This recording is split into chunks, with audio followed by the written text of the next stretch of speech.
Salut à toutes, salut à tous. Deuxième étape du Tour du Pays Basque aujourd'hui. Et l'étape la plus accessible pour les sprinteurs, mais ils ne sont pas du tout légion dans le peloton. C'est pas du tout un tour pour sprinteurs et donc ils sont très peu à être venus. Aujourd'hui, on n'a qu'une seule ascension répertoriée. C'est l'ascension de Sainte-Martine qui a été changée. C'était pas celle prévue. Ils ont changé au dernier moment.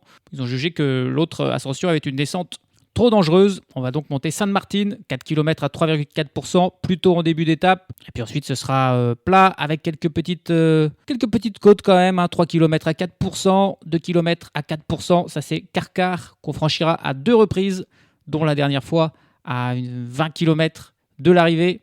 Mais bon, 2 km à 4%, ça ne va pas éliminer grand monde. Donc on attend vraiment aujourd'hui un sprint massif. En tout cas, si ce n'est pas aujourd'hui, ce ne sera jamais dans ce Tour du Pays Basque parce que toutes les autres étapes seront inaccessibles pour les sprinteurs.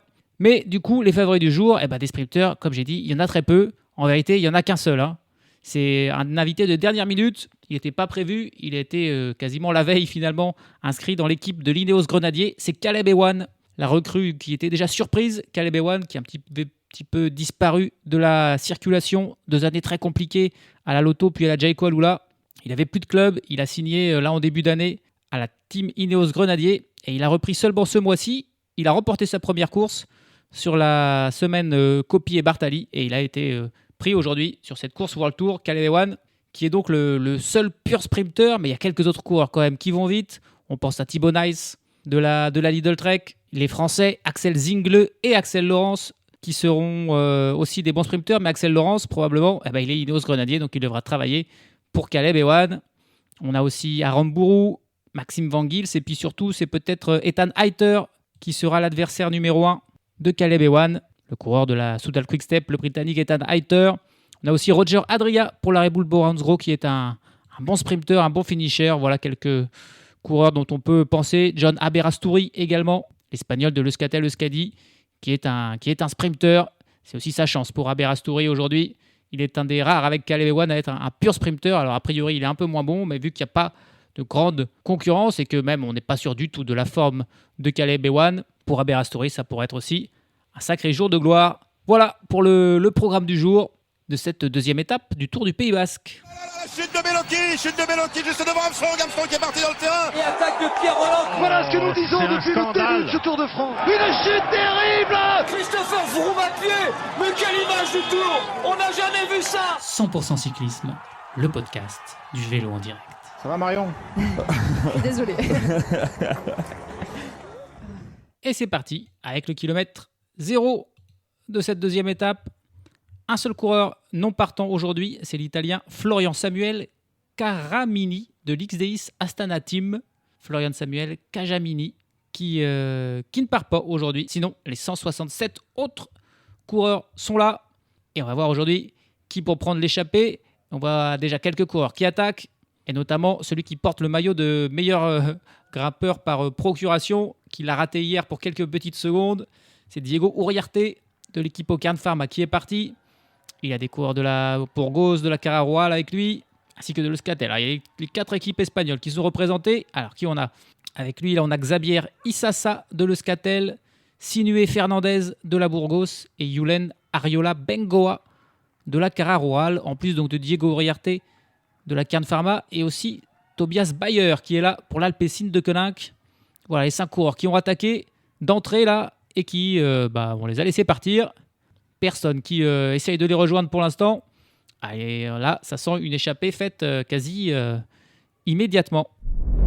140 km de l'arrivée et on arrive au sommet de la côte de Saint-Martin, cette côte de 4 km à 3,4%. On a donc bel et bien ces 5 hommes-là en tête. Personne d'autre n'a essayé de les rejoindre. Le peloton les a laissés partir et on est sur un rythme tranquille. Diego Uriarte, Xavier Issassa, Tobias Bayer, Sinué Fernandez et Julen Ariola Bengoa. 4 Espagnols devant dans cette étape du Tour du Pays Basque avec un Autrichien en la personne de Tobias Bayer. L'écart qui est quasiment de 3 minutes désormais alors qu'on arrive au sommet. Et c'est Diego Uriarte qui va prendre les 3 points devant Tobias Bayer et Xavier Issassa. Et du coup, vu que c'est la seule difficulté du jour et qu'il était deuxième de ce classement, il sera officiellement, cette fois-ci, le porteur officiel de ce maillot de meilleur grimpeur. La mission dont il avait échoué pour quelques secondes hier, Il l'a réussi aujourd'hui en prenant l'échappée et en passant en tête du col de Sainte-Martine. Désormais, c'est une longue descente puis un faux plat descendant jusqu'au final, aux 80 derniers kilomètres qui sont un peu plus vallonnés. Et on aura également les 2 sprints intermédiaires. On verra si ça sera pour les échappés ou s'ils auront été repris d'ici là. Et quelques coureurs du classement général du peloton essaieront de grappiller des secondes. 100 km de l'arrivée, une étape assez classique, assez tranquille aujourd'hui. L'écart qui diminue plus tôt, on est passé sous les 2 minutes environ. Et du côté du peloton, c'est la team Ineos qui roule. On voit notamment un gros travail de Salvatore Puccio, l'italien. Ça veut dire qu'on a bel et bien confiance en Caleb Ewan aujourd'hui, qui est le favori du jour. C'est l'équipe qui roule en tête du peloton et qui maintient l'écart avec cette échappée. On a donc largement le temps de faire un focus sur un de ces échappés. Alors ils sont 5 et j'ai regardé, il n'y en a qu'un seul qui a remporté une étape, une course pro dans sa carrière. Et c'est justement ce porteur du maillot du meilleur grimpeur, Diego Uriarte, l'Espagnol de 23 ans, qui n'est devenu professionnel que l'an passé. Auparavant, il jouait dans un niveau amateur, tout simplement. Il n'était même pas en continental, il était purement amateur. Et il a signé en 2024 à la Campfarana, l'équipe Pro Tour, où il est devenu professionnel. Et donc c'est seulement sa 2e saison pro, mais il compte déjà une victoire. Et il l'a remporté en fait cette année sur le Tour d'Andalousie, la Ruta del Sol, comme on l'appelle. C'est une course très relevée, le Tour d'Andalousie. Et il s'était imposé lors de la 4e étape, au bout d'une échappée victorieuse, justement. Il s'était imposé devant Alan Joussom et Connor Swift. Il avait terminé loin devant le peloton qui avait laissé largement cette échappée aller au bout. Le peloton avait terminé à 4 minutes 30 derrière. Et c'était sa première victoire de sa carrière. Une belle victoire sur ce Tour d'Andalousie pour Diego Uriarte, qui au classement général avait fini loin. Cette saison, on l'a vu faire quand même 9e au classement général de l'Alou-la-Tour. Ça, c'était quand même un bon résultat.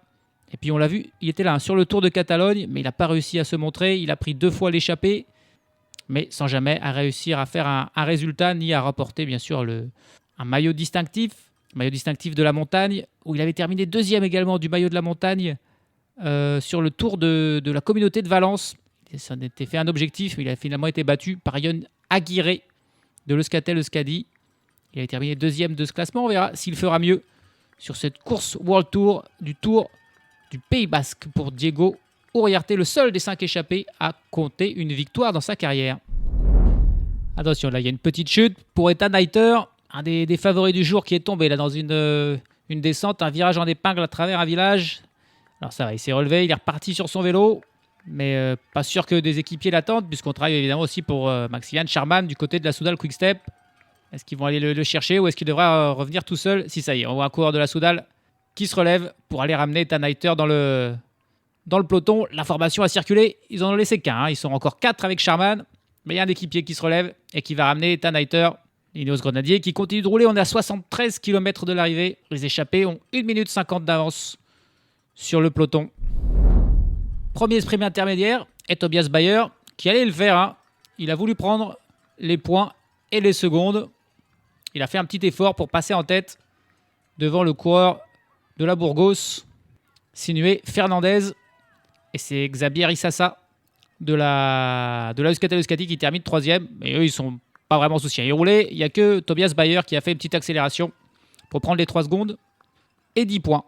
61 km de l'arrivée, Ethan Hayter est revenu dans le peloton qui est à 1 minute 45 derrière les échappés. 50 km de l'arrivée, le schéma de la course qui n'a pas changé. Les échappés ont même repris un petit peu de temps. Ils ont 2 minutes 30 d'avance sur le peloton, toujours mené par l'équipe Ineos. Là, on est vraiment sur une étape en mode sieste. On va pas... mais ça va s'accélérer sur la fin. Et le sprint qui s'annonce, le favori, on l'a dit, c'est Caleb Ewan. Le seul autre pur sprinter dans le peloton, c'est John Aberasturi. Alors, on va en parler parce qu'il pourrait se montrer là dans le final, le coureur de l'Euskaltel-Euskadi, qui est expérimenté, 36 ans. Aberasturi, c'est pas du tout un débutant, c'est bien le contraire. On l'a même vu courir en World Tour, notamment en 2013, quand il a rejoint pour la première fois l'Euskaltel-Euskadi. Elle était alors en division World Tour, juste avant d'être relégué en division continentale. Il a ensuite rejoint la team Ukyo, l'équipe japonaise en continentale, puis il est retourné à l'Euskadi en 2018, avant d'aller en la Cara Rural en 2019, où il est resté 3 saisons. Et il est ensuite revenu au niveau World Tour du côté de la Trek Segafredo en 2022 devenu Lidl Trek en 2023. Et il est retourné l'an passé, une 3e fois, dans l'équipe de ses débuts, le Scatel, le Scadi. Une carrière assez intéressante, avec pas mal de mouvements entre le Continental, le World Tour et le Pro Tour.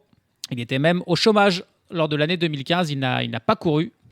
Et il compte 15 victoires. 15 victoires dans sa carrière à Berasturi, donc c'est pas mal. Par contre, ça remonte un petit peu. Sa dernière, c'était en 2021 sur le Tour de Slovénie. Et il a remporté les plupart de sa carrière entre 2017 et 2019. Des étapes du Tour du Corée, du Tour du Japon, du Tour de Thaïlande, du Tour du Qinghai Lake, ou de Taiyu Lake en Chine. Que des victoires. En Asie, il a fallu attendre 2018 et le Tour d'Aragon pour qu'il remporte sa première victoire en Europe. Et c'était en Espagne. Il a remporté une étape du boucle de la Mayenne, du Tour de Burgos, du Tour de Hongrie. Et il a remporté une classique d'un jour, le circuit de Getxo. C'était en Espagne en 2019. Donc voilà, aucune victoire en World Tour pour Aberasturi. Lui qui a fait 5 Vuelta dans sa carrière et qui a fait comme meilleur résultat une 3e place sur une étape de la Vuelta. C'était l'an passé, en 2024. Il avait attendu tout ce temps, mais il avait enfin réussi à obtenir un podium sur une course d'un grand tour sur la Vuelta, 3e. Et évidemment, s'il s'imposait aujourd'hui à 36 ans, ça serait la plus belle victoire de sa carrière. Et sincèrement, il y a une opportunité aujourd'hui pour Aberasturi. Il faut qu'il en profite. Il sera là dans le final, c'est sûr. Le deuxième sprint intermédiaire sera également pour les échappés qui ont toujours 2 minutes d'avance. L'écart qui est vraiment d'une stabilité assez impressionnante. On est à 41 km de l'arrivée. Les 5 hommes, les 5 échappés qui sont toujours ensemble. Et Tobias Bayer qui fait l'accélération, qui fait le sprint. Il le fait vraiment là pour passer en tête. Il devance encore, comme tout à l'heure, le coureur de la Burgos, Fernandez, et Issasa de l'Euskaltel Euskadi. Il le fait peut-être juste pour s'amuser, de Tobias Bayer, je ne sais pas, mais voilà. Il les a fait, il a remporté ses petits sprints, les 2 sprints intermédiaires. Ça lui fait 6 secondes, ça lui fait 20 points au classement du maillot du meilleur sprinter. Et pourquoi pas. L'écart qui enfin a fortement diminué. On est à 20 km de l'arrivée, il n'y a plus que 52 secondes d'avance pour les 5 hommes de tête. Et ça, c'est dû au fait que d'autres équipes sont venues aider l'Ineos Grenadier. On a vu la Visma Lease Bike qui travaille probablement pour Axel Zingle, la Soudal Quickstep pour Ethan Heiter, et puis on a aussi vu la Jayco Alula. On travaille peut-être pour Maro Schmidt ou pour Anders Foldager. Ah bah tiens, je parle de Maro Schmidt et justement, il met une attaque là, dans le peloton. C'est pas pour le sprint, c'était plutôt pour faire une attaque. On est dans des petits passages qui montent légèrement. Si c'est le moment de distancer des sprinteurs, c'est peut-être maintenant. Et c'est Maro Schmidt qui fait cette attaque, mais il est suivi par plusieurs coureurs et même par tout le peloton qui est plutôt en file indienne. C'est dur, mais ça a suivi ce mouvement de Maro Schmidt. On est dans cette ascension là de Karkar, on l'a dit, les 2 km à 4%. Si on veut faire un trou, c'est maintenant. Mais ça va être compliqué, surtout que Caleb Ewan, notamment, c'est pas le plus mauvais grimpeur des sprinteurs. Le peloton qui est toujours groupé là, malgré ce mouvement de Schmidt. Ils sont plus que 4 dans l'échappée. Il y en a un qui a arrêté les frais. C'est le coureur de la Cara Rural, Yulen Ariola Bengoa, qui s'est relevé, qui a été repris par le peloton. Mais est-ce qu'il ne va pas le regretter? Peut-être pas, mais on est à 8 km de l'arrivée. Et les 4 hommes de tête, Issasa, Uriarte, Fernandez et Bayer, ont 28 secondes d'avance. Ils ont repris du temps à l'écart qui était descendu à 15 secondes. C'est à ce moment-là que Ariola Bengoa s'est relevé. Et finalement, ils ont repris du temps. 30 secondes à 8 km de l'arrivée. Alors certes, ils sont évidemment épuisés, à bout de force. Probablement, ils ont beaucoup donné, mais le peloton doit aller les chercher. Ah, ils se sont séparés. Xavier Issasa qui vient d'attaquer dans l'échappée à 5 km tout pile de l'arrivée. Et il a décidé de tenter de finir tout seul. En fait, il voulait surtout se débarrasser de Tobias Bayer, qui forcément, et on l'a vu, est le meilleur au sprint. Derrière, il a Sinoué Fernandez qui a tenté de le suivre, mais qui est dans un deuxième rideau. Tobias Bayer et Diego Uriarte sont encore plus loin. Xavier Issasa est parti tenter de finir en solitaire. Il a 15 secondes d'avance sur le peloton. Ça s'annonce mission très compliquée. Mais il s'est au moins donné les chances de s'imposer, même si peut-être pour qu'un des échappés puisse s'imposer, il aurait fallu qu'ils restent tous ensemble jusqu'au bout. Mais dans ces cas-là, c'était quasiment la victoire de Tobias Bayer assurée. Donc il a préféré y aller tout seul, Xavier Issasa. Oh là, qu'est-ce qui s'est passé là? Il y a un coureur qui est tombé là, il a voulu passer sur le côté, il est passé dans le fossé et il est tombé. C'est Victor Campenaerts qu'est-ce qu'il a fait là, Victor Campenaerts? Il a voulu passer un petit peu sur le côté pour gagner des places dans le peloton. Et il est tombé et il s'est fait mal là. Il est déchiré de partout. Alors il est debout, mais il s'est fait mal et il a fait tomber quelques autres coureurs avec lui. Mais attention, forcément, ces étapes où il ne s'est pas passé grand-chose, c'est un peu nerveux. Et là, Campenaerts, il a fait une boulette, hein, clairement. A priori, il était le seul responsable de cette chute. Il y avait au moins un autre coureur. Il me semble qu'il était de l'Alpecin de Koenig qui était par terre. Alors, c'est un coureur de la Cararoual, Tyler Stites, qui est tombé. Alors qu'à 2 km de l'arrivée, Xabier Issassa est en train de se faire avaler par le train de la Kipineos. Hop, il est pris à 2 km de l'arrivée. La Groupama FDJ qui est aussi bien placée. Est-ce qu'on travaille pour Romain Grégoire, hein, vu qu'il n'y a pas beaucoup de sprinteurs? Grégoire, il pourrait peut-être essayer de faire parler sa pointe de vitesse. Le Scadi qui a 2 coureurs aux premières positions. On voit Aberastouri, voilà, qui est bien placé. On a 2 coureurs de la Decathlon aussi présents. Pour l'instant, c'est Kim Hajduk qui mène Caleb Ewan. On voit Axel Laurens qui remonte sur le côté droit pour tenter de venir donner un coup de main. On est à la flamme rouge. Et Aberastouri, il n'a plus personne. Là, son équipe qui vient de se le relever. C'est toujours Lineos qui mène. Il a 2 coureurs devant lui. Et c'est Axel Laurens qui... Ah, il y a Intermarché qui tente de surprendre en partant de loin. Ils ont 2 coureurs en tête désormais. Axel Laurens qui a pris la roue. Caleb Ewan en 4e position. Il a un coureur de l'Alpecin dans sa roue. Derrière un coureur de la Groupama. C'est toujours 2 coureurs de la Intermarché Venti qui sont en tête alors qu'on est aux 300 mètres. Axel Laurens qui est toujours dans la roue avec Caleb Ewan derrière lui. Caleb Ewan qui le dépasse. En 3e position, il est désormais dans la roue des 2 coureurs de l'Intermarché. Et c'est parti pour le sprint. Caleb Ewan qui est parti tout à gauche. Le coureur de l'Intermarché tout à droite. Mais c'est Caleb Ewan qui le dépasse et qui s'impose. Il s'impose. Il était le grand favori et il n'a pas déçu. Caleb Ewan qui remporte cette 2e étape du Tour du Pays Basque. On a vu derrière le coureur de l'Intermarché Venti qui doit faire 2e. Qui a tapé son guidon de rage. S'il était, j'ai pas vu qui c'était qui ce coureur de l'Intermarché Venti? C'est Luca Van Boven, le Belge Luca Van Boven. Ah ouais, en effet, il peut être déçu parce que ça aurait été une victoire vraiment prestigieuse pour lui. S'il s'était imposé, il aurait pu profiter de l'absence de quasiment tous les sprinteurs pour aller remporter cette victoire. Van Boven, mais il y en avait un sprinter de classe internationale et c'est lui qui s'impose. Caleb Ewan. Il avait c'est Thibaut Gruel pour la Groupama qui était dans la roue de Caleb Ewan mais qui n'a pas pu suivre. Et on a Bastien Trochon pour la Decathlon qui revient aussi, qui vient faire 3e. Bastien Trochon, Thibaut Gruel 4e. Mais ils terminent tous assez loin de Caleb Ewan, hein, qui s'impose facilement. Il a plus d'un vélo d'avance, l'Australien. C'était son étape aujourd'hui, il l'avait coché. Il était venu appeler de dernière minute pour ça. Et ben il a bien fait. Caleb Ewan est de retour. Ça va lui faire du bien à Caleb Ewan cette victoire. Il n'avait plus gagné en World Tour depuis 2022 et une étape sur Tirreno Adriatico. Caleb Ewan, l'an passé, il avait remporté que 3 courses, une seule victoire en 2023, 3 en 2024 et là déjà 2 en 2025, mais surtout en seulement 6 jours de course pour lui.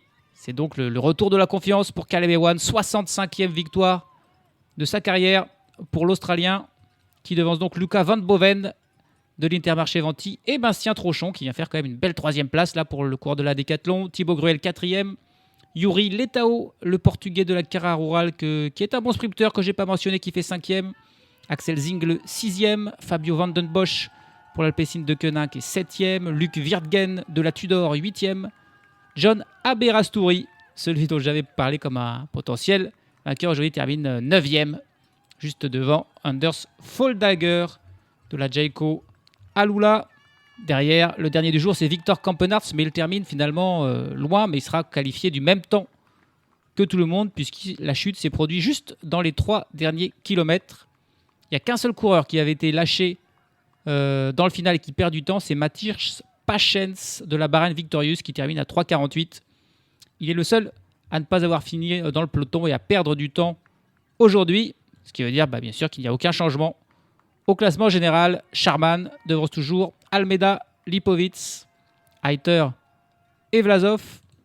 Au classement par points, Maximilian Sharman est toujours le leader devant Caleb Ewan et Tobias Bayer qui, grâce à ses 2 petits sprints intermédiaires remportés, est 3e de ce classement. Et puis au classement de la montagne, c'est là le changement. Diego Uriarte qui s'empare de ce maillot devant Sharman et Bayer. Michael Lennard, lui, reste meilleur jeune devant Isaac Del Toro et Thibaut Gruel, 3e. Demain, ça ne devrait pas être pour Caleb Ewan parce que c'est beaucoup plus vallonné. 7 ascensions, rien que ça. 5 de 3e catégorie et 2 de 2e catégorie. Et notamment, on finit avec 2 murs dans les 40 derniers kilomètres. Gainza, 2 km 300 à 11% de moyenne.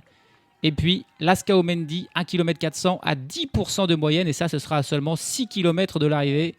Donc, ça devrait permettre à des punchers de s'illustrer et de faire des différences. En tout cas, il n'y aura pas un peloton groupé à l'arrivée demain, ça c'est sûr. Et on devrait assister à une étape un petit peu plus virulente, peut-être, que celle d'aujourd'hui.